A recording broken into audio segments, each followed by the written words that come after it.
Bill Gates' divorce has opened floodgates of sorts, a bunch of reports about what was going on, allegedly going on, at Microsoft for years with Bill Gates, because it appears, if these reports are true, that a lot of their marriage falling apart is because of Bill having relationships, or attempting to have relationships, we should say, with people who worked for him at Microsoft. And I say trying to because almost all the reports I saw, except for one, said that he was turned down every time that he...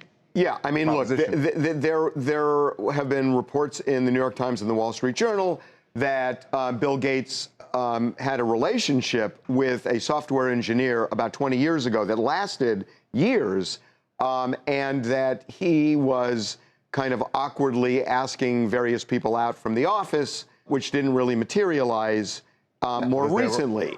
And I will say that, you know, look, when we did this story, we knew that this divorce was happening a week before it actually got filed.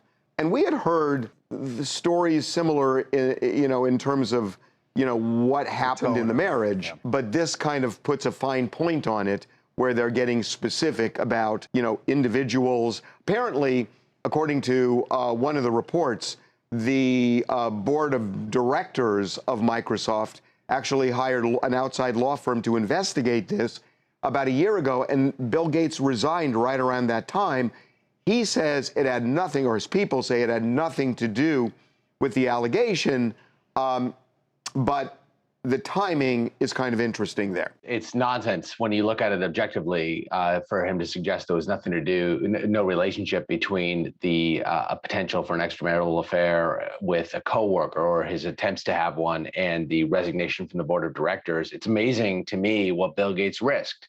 Here's a man that has everything, and I'm not saying, not even, attempting to be adulterous or whatever, but just to do it, to send it in writing to subordinates, to employ everybody's a subordinate, so to people within Microsoft. It's just remarkable to me that he would be so sort of cavalier with this, with his efforts to have an affair. I mean, presumably he would have a million different outlets to have affairs with whomever he wanted, and he kept it within the company. Is remarkable. We had done a story that Melinda and their kids had gone to a private island that she actually rented in March, when they thought that the divorce story was going to come out. File. Well, they thought they were going to be able to file around then, but they thought the lawyers were going to work everything out by then. So this has been a long time in coming.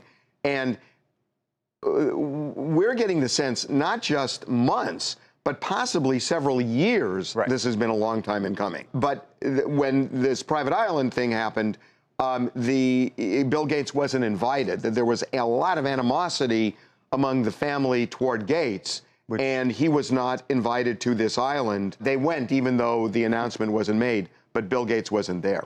Hi, everyone. My name is Amar Blythe. I am calling from Atlanta, Georgia. I'm the newest Georgia Peach. This is kind of crazy, but doesn't seem too far-fetched. Clearly, it's safe to say that money can't buy you everything. And it seems as though Bill Gates hasn't been as successful with the ladies in the ladies department, even though his pockets are quite fat.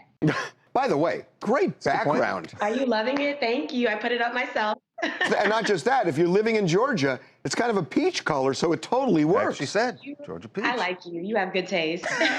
There you go. Well, okay, Reagan, bottle that one up for him, okay? If you're going to say that to me, I'm sending you a TMZ T-shirt just cause. Oh. Dude, we love good paraphernalia. Okay, we will do that. Come on to TMZ Live. Compliment Harvey, get a T-shirt.